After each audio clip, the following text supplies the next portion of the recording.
place to be is living free in Tennessee. Welcome to Living Free in Tennessee, where we talk about building the life you choose on your terms. Today is Friday, October 10th, 2025, and this is episode 1088 of Living Free in Tennessee. And as usual, the redneck has ghosted me. He has one more thing to me until he's not here to kick off the show. In fact, he's not even in the house yet, so he is late. He gets the late award for the show today. I was hoping he'd be here at the start, but apparently he got distracted. Anyway, today we're going to talk about a few things on the homestead that have been going on, and a lot of them have to do with baby animals. So we'll get into that, as well as what it was like to have a house sitter while we were at Self-Reliance Festival and other things of that nature. One of the reasons I was hoping to have Tactical in here was that so we didn't have to have that on the video before we started. You're coming into the show, right? Yeah, I'm going to see if I can get the dog in. Oh, okay, cool.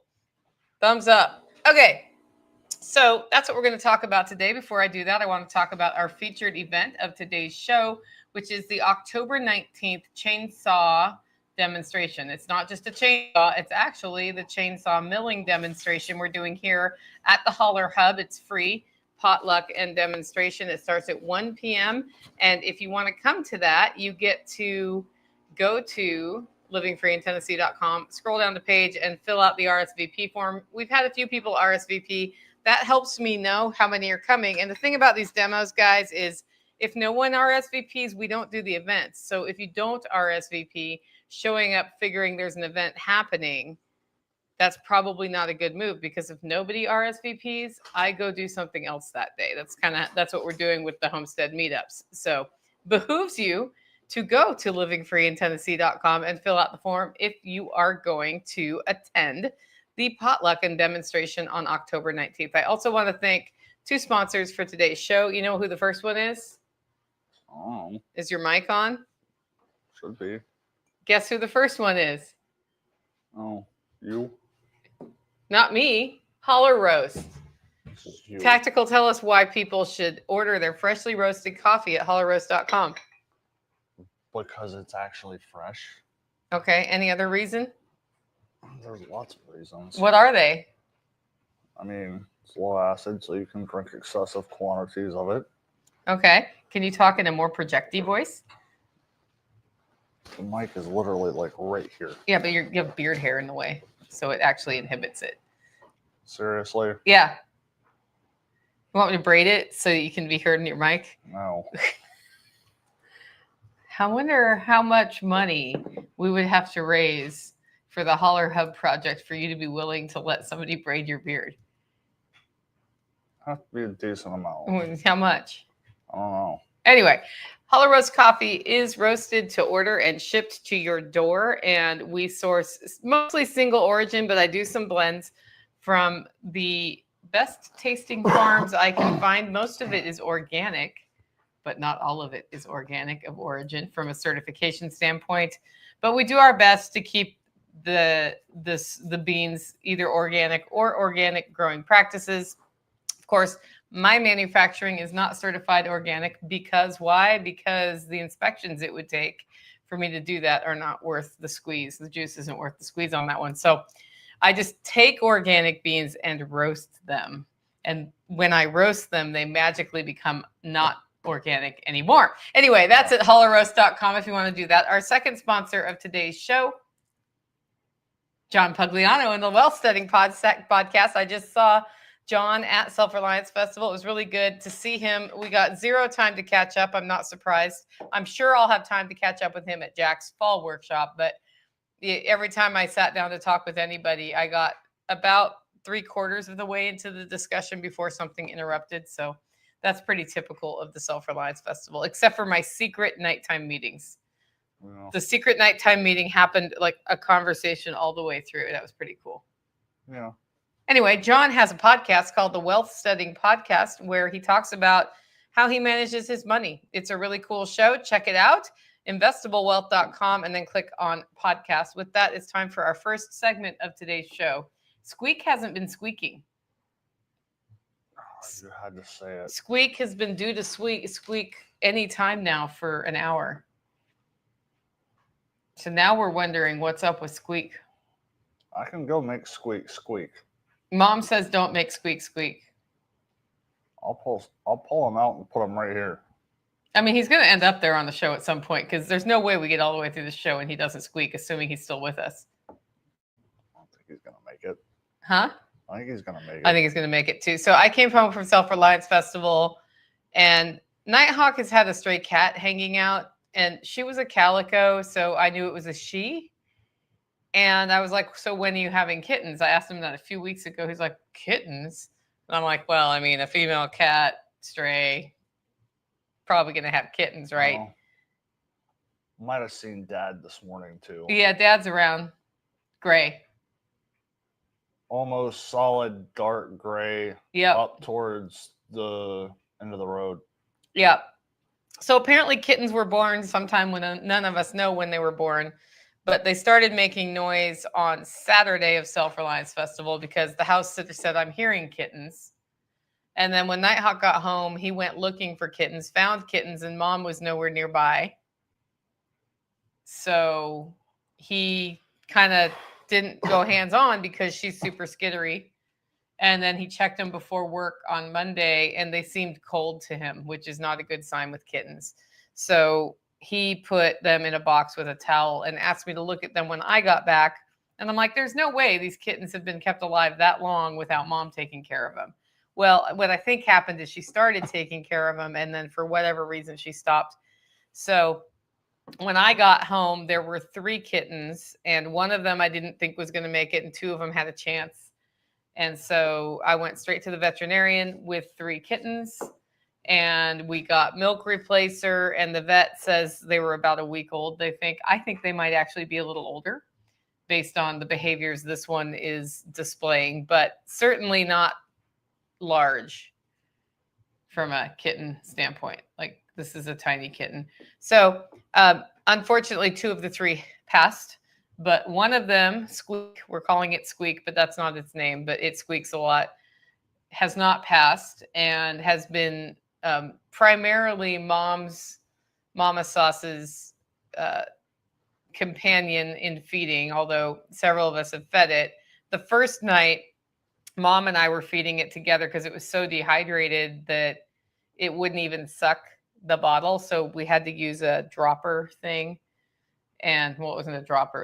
It was a hypothermic plunger, but not a needle on it, whatever that's called. Syringe. A syringe. Yeah. Anyway, so we were feeding it with a syringe and making it get, mouthfuls at a time, and it would swallow, and every 2 hours. And it took 2 of us to do that. So the kittens, I would guess it's doubled in size since we got it. Don't you think? She's now going to do the math on how much it weighed rather than what she thinks visually. Visually, I don't think quite. Almost double. But almost double since Monday. So definitely eating well, definitely pooping. So yeah, there's a kitten in my house. It's a bottle kitten. And just for the record, bottle kittens keep you awake all the time. Buddy says hi. She smiled. Huh? I prefer my babies. Your babies? Yeah. So then we get through day 1 of kitten time and getting ready to go over to dinner. We had a couple people here helping us reorganize the post Self-Reliance Festival stuff. So we're heading out the door to feed all the people at one time. And Tactical walks in with 2 more babies. Yeah. And I knew that those babies were there. I was hoping to not have to do anything with them yet. I was hoping to make it the next day before I had to do something with them. But when I left for SRF, we had a Muscovy sitting on eggs. I knew there was 4 eggs. I'm guessing these guys were probably born Saturday or Sunday. Possible it could have been Friday, but definitely weren't born Monday because they were out walking around with Mom There was 2 of them, so I went and looked, and there was also 2 dead ones in the nest. So no idea what happened to those 2. But what I was hoping was that Mom was going to go back to the nest. And then Tuesday, the ducks could get kidnapped and go into some form of something. But what ended up happening was duck bedtime, and Mom was in the coop with the babies. And I was like, there is no way that these guys are going to survive the night in that coop with those ducks without getting trampled or something. So I was like, well, I guess this is getting dealt with now. So what I ended up with is, I don't know what that is, a 27, 29 gallon bin with wood chips in the bottom. There's a 5-gallon lid in there that their water is sitting in so that whatever they splash out doesn't get soaked up in the wood chips. And then their feeder's in there, and I've just got a little like desk lamp with the little clamp part that clamps onto the side of your desk with a heating bulb in it. It's a heating element. Yeah. And it's not an actual light bulb. It's like a reptile heater that screws in like a light bulb, which is less flammable, basically. Yeah. And I've got it low enough that they can self-regulate with being where they want in relation to it. So we've had a couple of really cool nights. So they've been all up under it. And then does the mom even notice they're missing at this point? I think she did. And I was like, well, she hasn't lurked around where they are? No. Okay. Sometimes when you kidnap poultry, the mom will lurk around where they are, which is a sign you could close them all up together and they'd be okay. I don't think she knows that they're there. Yeah. Because they're not making any kind of noise. They did the first night. They were all chirpy. And then after that, they just kind of settled in, and they're no more than 3 or 4 inches apart every time I look at them. Yeah, well, so the good thing about that is there were 2 ducks, because when you kidnap one duck, you actually have a problem where they need somebody else to be around them. Like we kind of have this problem with Squeak, where Squeak doesn't have a friend in here. Yeah. So we're Squeak's friends. Yeah. Which is part of the Squeak problem, probably. But I think when ducklings are by themselves, eventually it'll just give up if it doesn't have social interaction. Yeah. So it's good that there are 2. There were 4, and 2 didn't make it.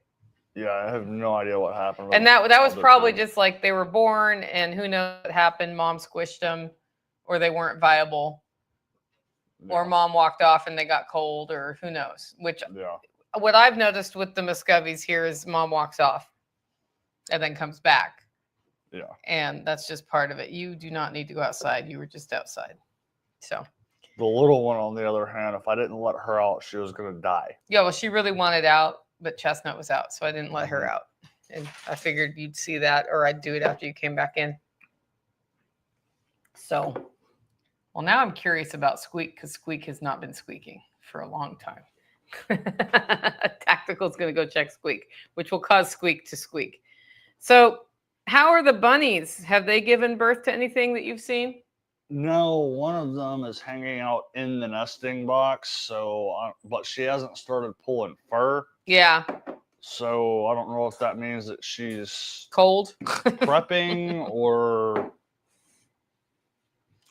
Yeah, I figured since we have babies everywhere that it stands to reason that the rabbits are next. And we don't have them on a schedule, but we did leave some of the rabbits in with their moms too long, or rather long enough that it could mean more rabbits are on the way. Is Squeak okay? Yeah. Just moved. Squeak is in a deep sleep. Yeah. So. I left the towel up and he kind of shifted around a little bit and didn't even pick his head up. He's a girl. Okay. You've misgendered Squeak. Okay. That took us days to figure out. Okay. I wasn't aware that we had established that. Yeah, yet. we're pretty sure. I mean, actually, I guess it's possible we could be misreading the signs, the tea leaves on that one, but it seems pretty certain. Well, what's the problem? You're looking for tea leaves on a cat. Yeah. Wasn't that how you do it? Look for tea leaves? So this is fun. Yesterday, we were on our way to town, speaking of the Holler Hub, which we rent Base Camp Lodge as an Airbnb when we're not using it for a class or something. And I was hoping to get it listed for this weekend because weekends are when you're most likely to get an Airbnb person in. And I knew everybody was gone. I had to go because my car needed a repair. I had to go move my car from the transmission store to the muffler store, basically the catalytic converter people, to be looked at, which actually could be really good news because if it was the transmission, so we're hoping it's just catalytic converters and not the transmission at all. But we were going in and I was like, hey, do you think I should just open up the Airbnb? Because we haven't cleaned it post farm sitter being there. We should just open it up and then we can just scramble if I rent it. And he's like, yeah, do it. So he's driving. I'm making it available for the weekend starting Friday. And yesterday was Thursday. And then I dropped my car off. And within an hour of me opening it up, it was rented for 4 days. Yeah. So today we are, in fact, pretty focused on making sure that's all ready. And what I've discovered is there are a number of random sheets and curtains and things in there that don't have anything to do with anything. So I pulled them all out. So it's just not extra stuff in the shelves. And then we've been deep cleaning over there. I think I'm about halfway done at this point, maybe if I'm lucky. And then you get to mow. Yeah. He's looking forward to mowing. I can tell. I don't mind it. Yeah. Did you want to put the sheep on that though? We could actually put Stormy over there. Yeah. Stormy and her friend. Yeah. In the fenced area. That would make it a lot easier for moving the boys over. Yeah.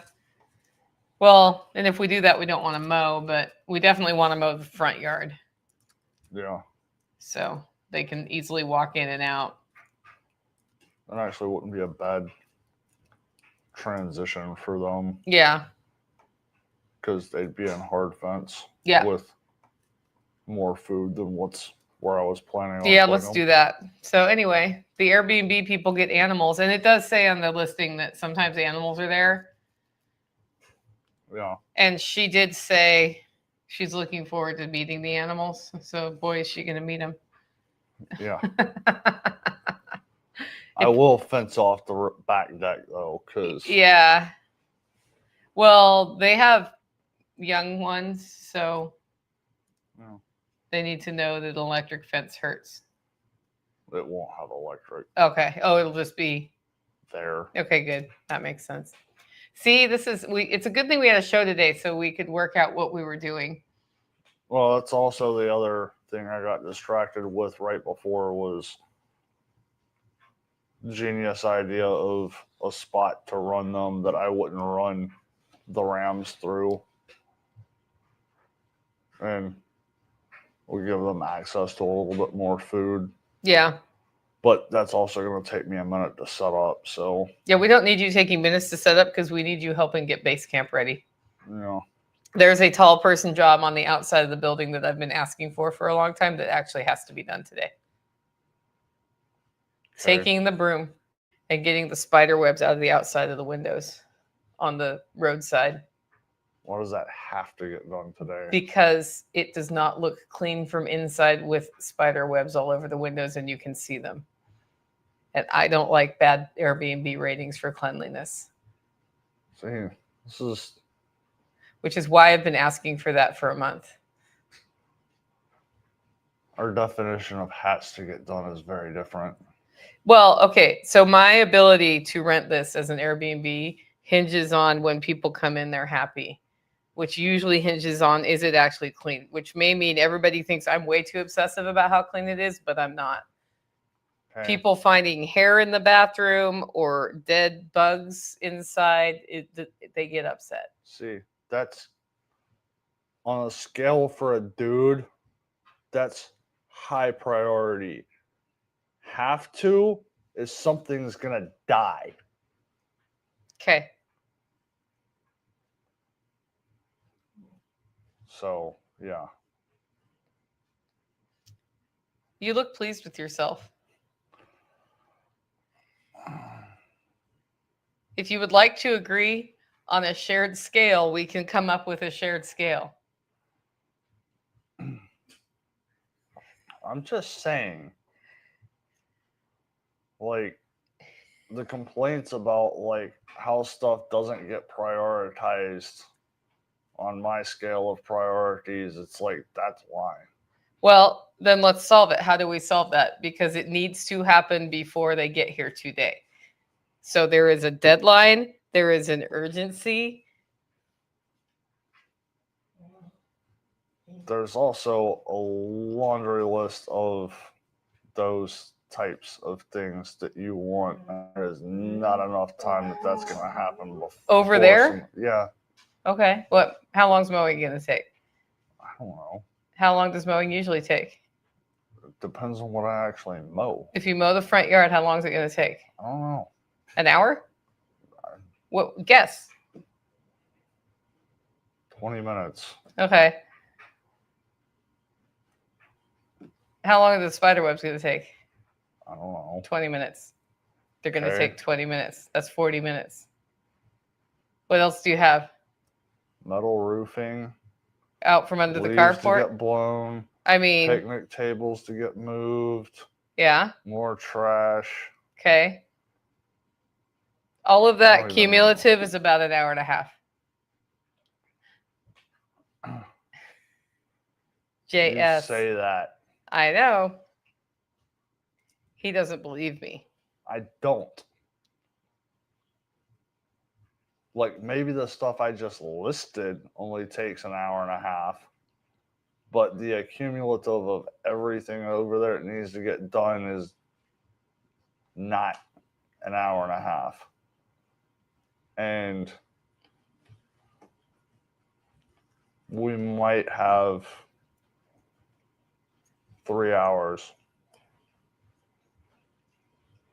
total. Yeah. So I just don't know that you're going to get everything that you want before they show up. Okay, well, we'll see. And We'll see. if I go back to so guys, we've been talking about how to better communicate about priorities, which is obviously still not happening.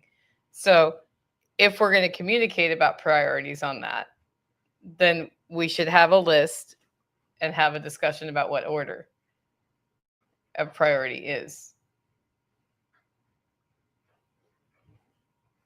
That's on you because you gave me a list of stuff, but you didn't put it in any kind of an order. So I started with the biggest clutter pile. No, that was the first order. You That didn't was the order I communicate asked that. it. I said flotsam and jetsam first, then mow, then garbage.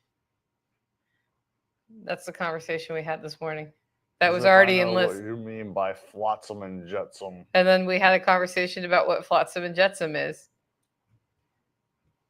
You kind of described that, but you did not associate it with anything specific.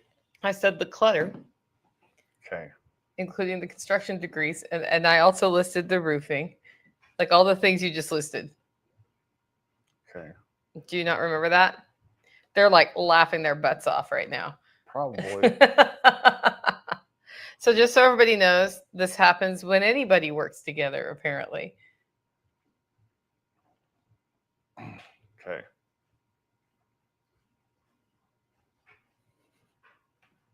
You could use your words now instead of your facial expressions. When we get done, we're going to have to go over there and you're going to have to look and figure out what you actually want done. Okay.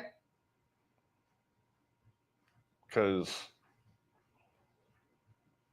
there's that stuff, plus we still got animal stuff that needs to get dealt with. Animals are not on my list till after 4 p.m. Okay. So, and what I know we need to do is move some sheep. Okay. And since none of them are going to die if they don't move before 4 p.m., I was like, let's get the Airbnb ready. I'm not disagreeing on that part. Yeah. And I'll help you with the sheep. Like, you're not on your own on that. Well, that's going to be 2 people regardless. Yeah. I could get Stormy and the little one by myself, but the Rams are a different story. Yeah. The Rams are going to be a goat circus, but at nighttime, they're really into their treats. I love what Mona just said. Facial expressions are the reason this is the one show a week that needs to be seen on YouTube or Rumble. We're on Rumble. For some reason, my Rumble comment stopped working, so I may need to reauthorize that channel, but is what it is. So, but see, when it's just facial expressions and my audio podcast listeners are like, why is it just quiet? So we should do a live stream with nothing but facial expressions. Not on a Friday, though. When else would you do it? So let's talk about Self-Reliance Festival. Okay. What should we share with everybody about Self-Reliance Festival? It was cool. It was cool. That's it. Why was it cool? This one was definitely, I think, a little bit different than the rest of them. It was a different environment, and I mean, it was a little bit smaller than the last couple, so I think there was more interactions between people. Letty says it was awesome. Letty wasn't there, and she wants to come next year, but I'm not sure she can after what she did for the Self-Reliance Festival from home, because what she did was too good. Yeah. I was sending her random pictures, and she was basically cartoonizing them with AI and turning them into like memes about people who were at the event, which was flipping hilarious. Letty might get a chain long enough to get from her desk to the bathroom.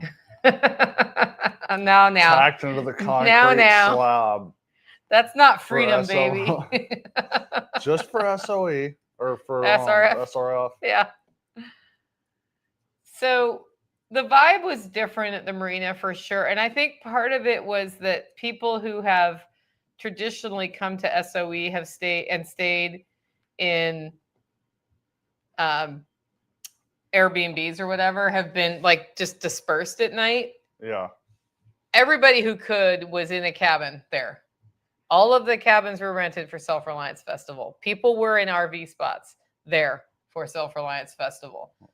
Campers camped there for Self-Reliance Festival. And so that meant that there were people who could just, hang out still. I mean, a lot of people just went back to their cabins and chilled or went out to eat in the evening or whatever. But I think that centralization of where people stayed had an impact on the event for sure. Yeah, and I think that there was a lot more. I mean, there was a decent crowd around the campfire in the camping area. Yeah. And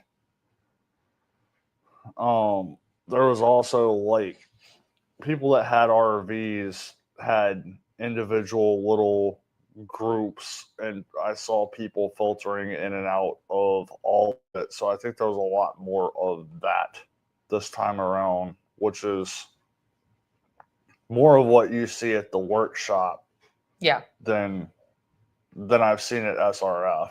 Yeah. I mean, you definitely see it at SRF, but it was definitely a step up from what it has been in the past. Yeah, and I also backed off on the agenda a bit where I had fewer speakers with half-hour breaks because Yeah. I knew everything was so spread out compared to SOE that they would need time to find a bathroom or to go to the food truck. And then during those half-hour breaks, we had scheduled demonstrations, but also people who had the kind of demonstration that could just go on, like the biochar one that Bruce DeVries did.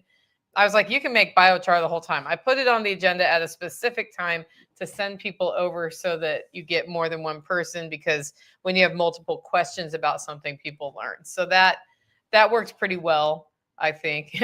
Letty's like, I'm banned. No more action figures for you, Tactical.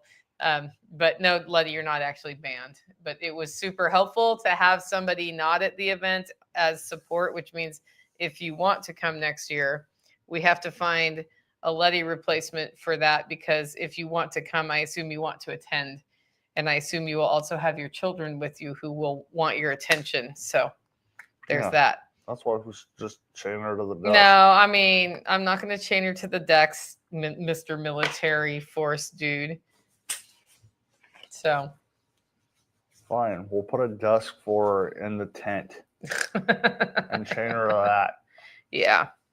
And she said it was so hot the year before. That was hard. It will be that hot again, potentially on that same weekend. You just never know. Weather-wise, it worked out great because it was in the like mid 70s. It was warm during the 80s. day. Oh, it was mid 80s. So it was warm during the day, but we got a breeze under the tent, which was super helpful under the tent. But if you were speaking in the afternoon, which I was one of the afternoon speakers, it was hot, but it wasn't like die hot. I didn't even think it was hot. Like, you warm. weren't standing on the stage where there was no breeze. Okay. Yeah. So once you got past that front row up onto the stage, because of the sidewalls in that area, it was in fact hot. So that's the deal. Okay. Yeah. But it wasn't like last year, it was in the upper 90s. So like add 10 degrees, how would that feel under there? It wouldn't have been as nice. Yeah. But I mean, it did. I don't know. That place had an interesting microclimate. I don't know if it was because it was next to the water. It was, I'm sure. But like, it was not as warm, like especially like up by the info booth. One of the spots I would go sit up there, I expected it to just be roasting, and it was actually pleasant. Yeah. Well, that's the breeze. So I think the water did, and the slope. So we got breezes because there was, at different places, there are temperature differences, which causes the heat to rise, basically. Yeah. So I think that helped. The campground having so many trees was really nice down there. And then it's also near the water. However, near the water means mosquitoes. So the requirement for bug spray was a higher need than in past years. Yeah. Yeah, there were a lot of people who were like, yeah, I need bug spray. I don't have any issues with that. Everybody's now designing a mobile desk for Letty. I think if Letty's there, she shouldn't be required to clerical while she's there. Well, I like Packrat's idea. We got a 4x8 trailer. I can just bolt a desk, a generator, and some Starlink to that. We could even probably find an appropriate size pop-up to put over it, and take the 4-wheeler, and we could wheel her from the main tent down to the food area. Yeah. And she can just stay on the computer the entire time. Makes sense to me. Yeah. Sore? Yeah. Sitting's not fun. Okay, so how was it with a homestead sitter here for that many days? Because you were gone, what, Thursday, Friday, Saturday, Sunday, and you didn't get home till Monday. Yeah, I mean, that one took a lot of... What'd you have to do to be ready for somebody to homestead sit for 4 or 5 days? It was a lot of prep for that one, just because especially with the sheep, I really wanted to make sure that they were going to have plenty of food and low likelihood of any escapes,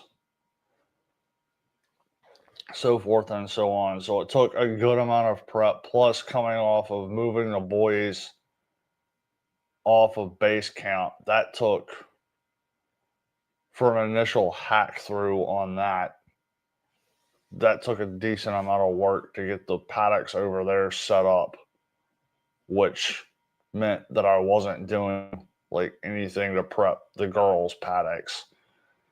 And so by the time it was all said and done and I actually left, I had everybody set up pretty well for while I was gone, but I had nothing for when I got back.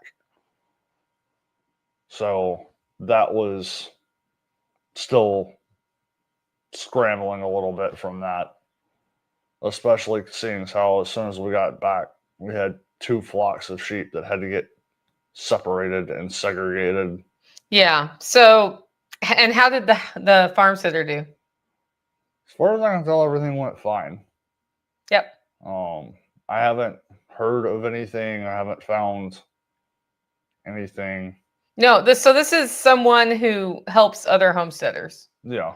And so I think having some of that base knowledge is helpful. Yeah. But everything went smoothly. I think anytime you have a homestead sitter, there's just more you need to do to get ready, because how you run your homestead may not be how they'd run theirs. But, you know, with the exception of random kittens and ducklings being born right when we were not here to deal with it, I think everything went well. And she didn't know they were being born. So, because we didn't know that cat was pregnant.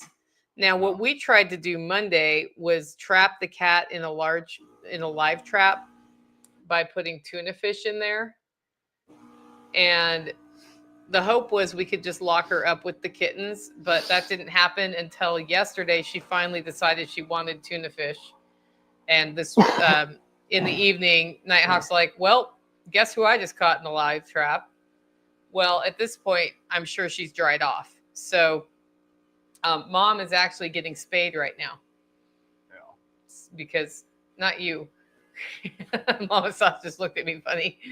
So Debbie in Texas wants to know, how do you find one? So Bridget found me because she heard me talking about needing a homestead sitter. And at some point she's like, I do that. And she's in our Telegram community, I'm pretty sure, so from time to time. So ask other homesteaders, put it out there that you're looking for one. And then the deal is to screen them. And I've met a few people over the years who can homestead sit. Because Valerie helped us that one time too. Yeah. So it's just a matter of putting it out there and seeing who will do it. And then you give them a try. And the deal is trying to set it up so that they have as much success as possible.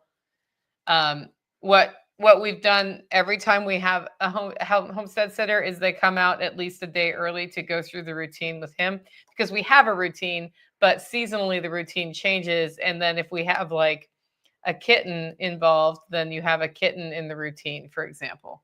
Yeah. Which, I actually would not put that on a homestead sitter. So, but I will say day one of the kitten, Bridget was still here, which meant there was another adult who could try to figure out how to get a stupid kitten to learn how to use a bottle, which is a learning curve for a kitten.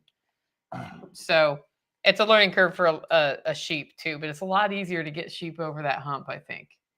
Yeah. And I mean, with the sheep, it is a prerequisite for me to be able to squeeze the bottle to squirt milk into their mouth. Yeah. Which we did. We dropped it into we just didn't want to drown the kitten. So yeah. So it was like all of that was helpful. But it's also about setting it up. And then when you get ready for a homestead sitter, like the cool thing is you're like, wow, we should have just had this set up this nice for ourselves too, in some cases. Right? Well, I mean, I started doing that a long time ago, but there's still like there's a break between some of the stuff I do and some of the stuff that other people will do like a farm sitter would do. So I still need to go get the Timothy pellets and bring them back over here, because my routine when I go to put the girls to bed is to get the pellets, anything else I need, load the four-wheeler and go over there. For the farm sitter, I put the pellets right next to where the sheep were, so that they were right there. Yeah, which is what I would do for me. I'd end up having pellets in 2 places.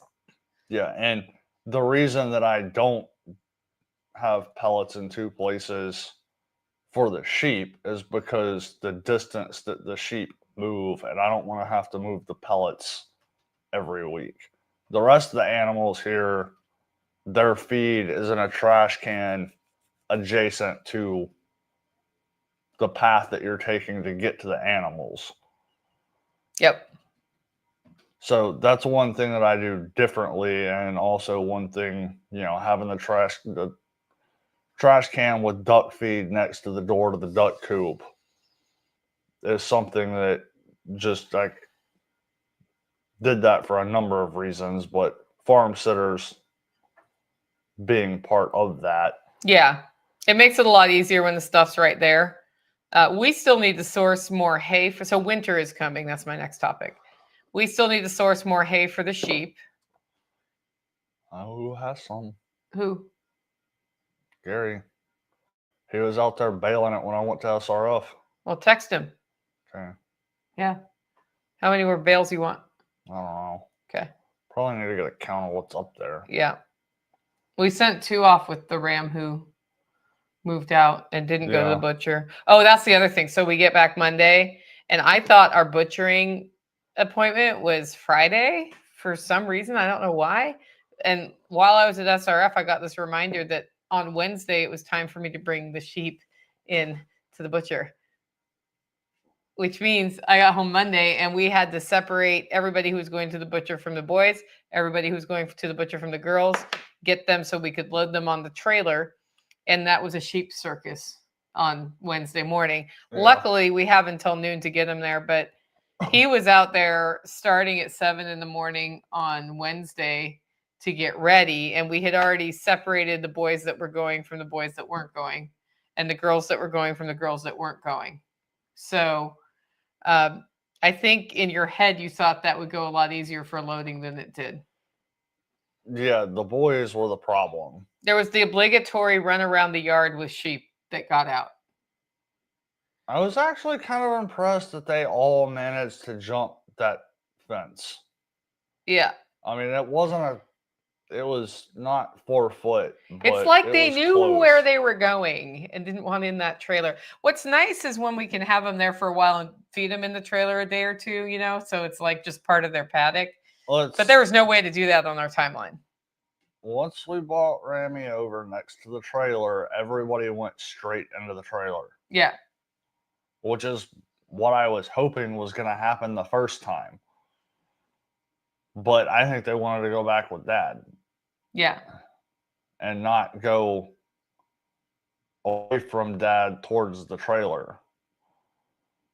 Yeah. So, I mean, hindsight, next time, basically going to do it the same way we did it when we finally did get them in there. Mm-hmm.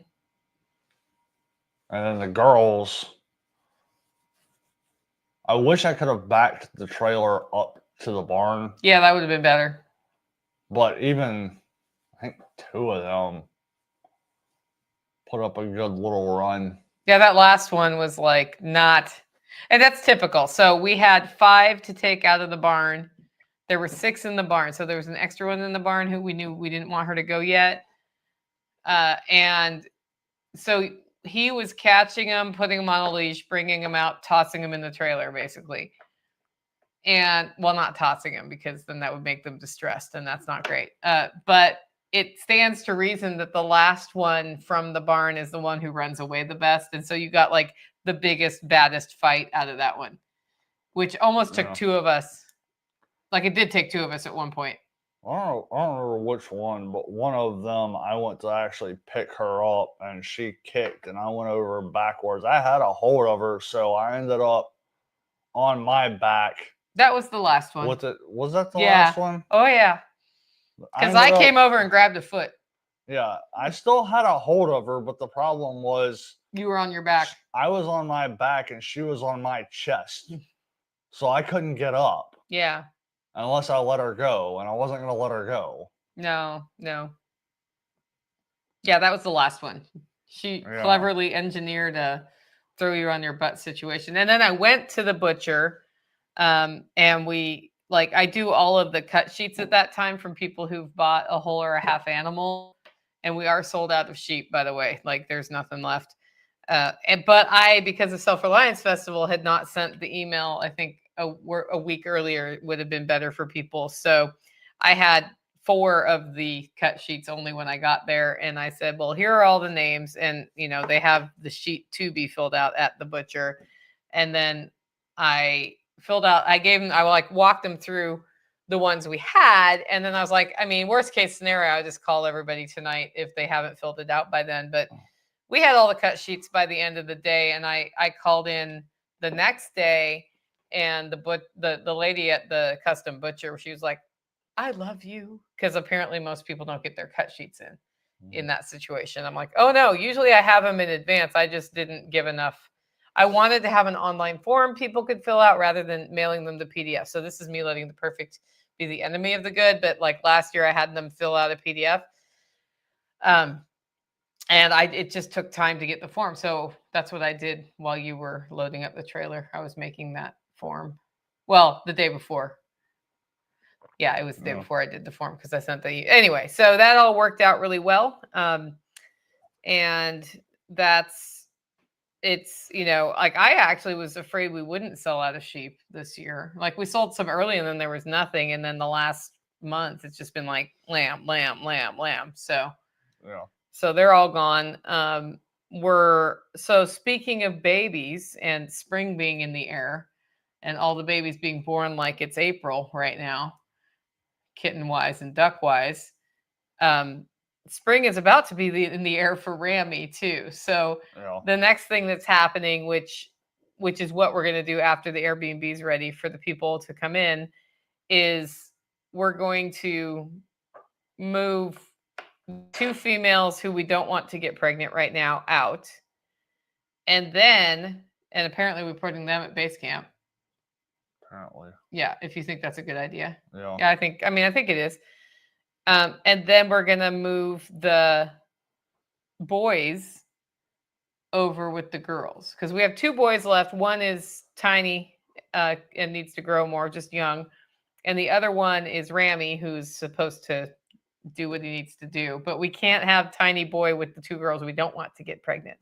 So he's going to follow dad over there, and then we will observe. And if it looks like he's closing the deal with anybody, then we'll have to adjust because we don't want him being the father.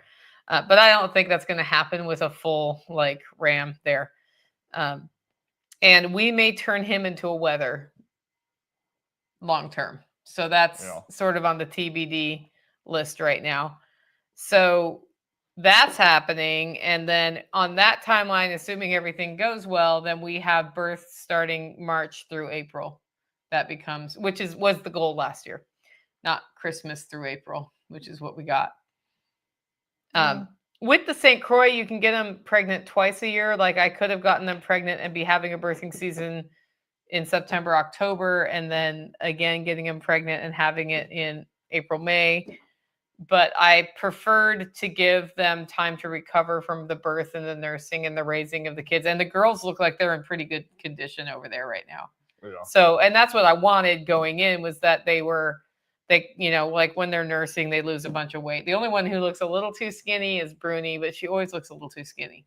Yeah. So, and she's also, I think, the oldest. So that just may be a function of being the oldest. Wow. So. Yeah. So that's all come together, and we're probably going to add some ewes to the flock in the next year, but not until next spring. Yeah. So that's everything that's going on in the homestead. Other than that, we are catching up from SRF. We've got a farm to table dinner November 15th, which is going to be pretty cool, but we haven't sold any tickets to it. So if you're interested in coming to that, get your ticket, because then I'll know to still do it, because if I don't sell tickets, I will cancel it. But I've been talking to different farmers in our network just about what we're feeding them. We actually sourced some really nice, like Emily Hoff just hooked me up with somebody who grows not microgreens, but baby greens, baby green mix. So, which I was like, I'll grow it if nobody else will grow it. But now I'm really happy I don't need to grow it because somebody does that. And then the purpose of that is we can highlight all the great sources for different kinds of food as part of that too. That's November 15th, and tickets are at livingfreeintennessee.com. So yeah, it'll be, Mona says it'll be interesting how that changes feed consumption and weights at slaughter. Oh yeah, for the once a year thing. Yeah. You know, we had Tiny Tim, who did get processed this time. That was little buddy. Yeah. He was the bottle baby that we had to supplement. He never grew fast. And the choice was like, see if he gets a little bigger or just make him a whole roast animal sort of thing. So he was 60 pounds, which, considering he was born so early, he should have been like typical St. Croix weight, 65 to 85 pounds. And most of our St. Croix were in the 65 to 85 range. We had one overperformer at 100. So, and so when you buy a whole or half lamb from us, the breed is actually smaller than some other sheep. Yeah. And so your take home poundage is less. No, I'm thinking about it. And people get surprised by that. I'm like, yeah, but they're just smaller animals, right? It's like getting a deer here. Yeah. Like if you compare it to what you get off a deer, it's about the same. So yeah, so we had him processed as a whole, and I don't know when we're roasting him, but it may be for the Christmas thing. Yeah. I think, now that I'm thinking about it, I think Bruni did have a ram. Yeah. I'll bet that 100-pounder was hers. Oh, probably. Unless Rammy was. Oh, no, that was the year before for Rammy. So, yeah, who knows? Anyway, that's everything from the homestead. You got anything else? Probably. Okay, I don't see any questions in the comments. And later when he tells me what he wanted to tell you, we can just put it in the Monday email that's at livingfreeintennessee.com. Guys, if you like the show and want to support the work I'm doing here, you can do it in two ways. One, get your coffee at hollerroast.com. Two, consider becoming a member. Go to livingfreeintennessee.com to find out more. With that, go out, make it a great week.